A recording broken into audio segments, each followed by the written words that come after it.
After more than a year, Botafogo opened the doors of the Lonier training center to the press, showing all the innovations and its new structure to welcome the players. This is a new phase in Botafogo's ownership transition, but the club keeps evolving. João Vidal on a very important day because Botafogo is preparing for the Brazilian Championship.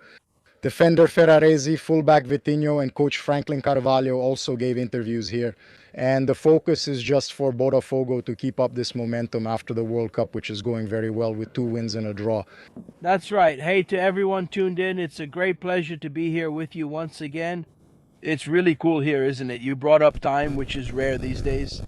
The colleagues from the press are even saying, wow, it's an unusual day here, not just at Botafogo, but in Brazilian clubs in general, because especially here in Rio de Janeiro, it's rare to get this kind of access a day like today with an open training session, right?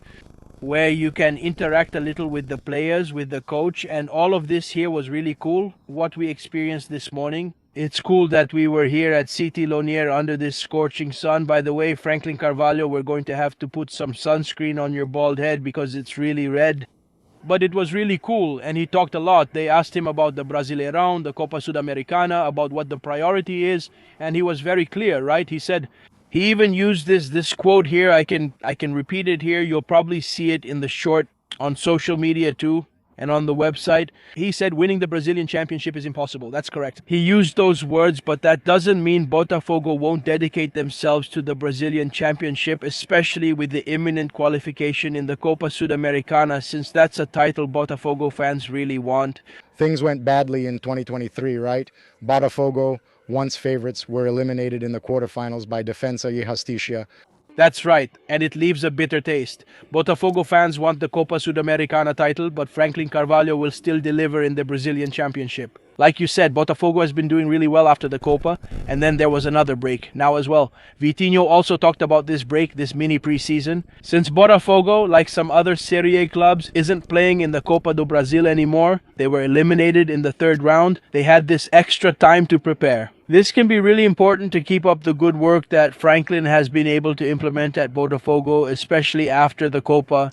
Yeah, and in the interviews, Nahuel Ferraresi, the Venezuelan, talked about the steps in the negotiation between Botafogo and São Paulo. Ferraresi is expected to stay permanently. He should sign a permanent contract with Botafogo's football company, a deal for more than 3 years. Vitinho also praised Botafogo's structure, his time and experience there, and how he shares that with new players. Botafogo made key moves this transfer window. Already looking at a restructuring, it's worth remembering that Botafogo is going through a transition period after the departure of John Textor and the imminent arrival of GDA. Luma, from the investor businessman Gabriel de Alba, the Mexican who is already in the final stages dealing with the bureaucracy to buy Botafogo's football company and start running it. Anyway, it's Botafogo that opens the doors of the Lonier Training Center after a long time, something very important as João Vidal highlighted. Because at Botafogo, this is something people really miss. It's been over a year anyway. And the other 3 local rivals usually do this more often. Anyway, it's an important day here at the Lonier Training Center, and Botafogo continues its preparations. Botafogo returns to the field on Saturday at 9 p.m. against Fluminense at the Newton Santos Stadium for the 22nd round of the Brazilian Championship. And next Thursday, with the location still to be determined. Right, there's a possibility that this game will be played at a neutral venue due to the crisis in Peru, but Botafogo will face Cienciano in the first leg of the Copa Sudamericana round of 16. This is a very important front. It's important for Botafogo for the rest of the season.